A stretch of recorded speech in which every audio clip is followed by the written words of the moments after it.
নমস্কার বন্ধু, আমি সুতপা। তা দেখুন, এইটা লাউ ডাঁটা আর লাউ শাক সঙ্গে একটু আলু বেগুন বরবটি দিয়ে এটা আমি একটা সর্ষে পোস্ত দিয়ে তরকারি করছি। তা এরকম তরকারি কিন্তু খুবই ভালো লাগে, আপনারা জানেন।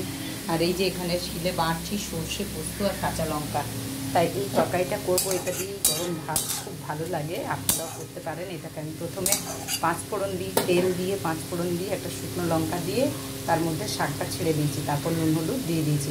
তার সঙ্গে থাকুন, ওটা বেটে আমি দিয়ে দিই। এর মধ্যে এবার এই বাটা সর্ষে আর কাঁচা লঙ্কা পোস্ত বাটাটা দিয়ে দিলাম।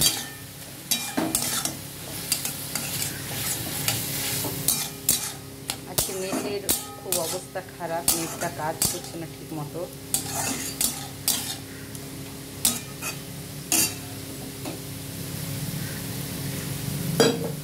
এবারে এটাকে আমি একটু আবার ঢাকা দিয়ে দেবো।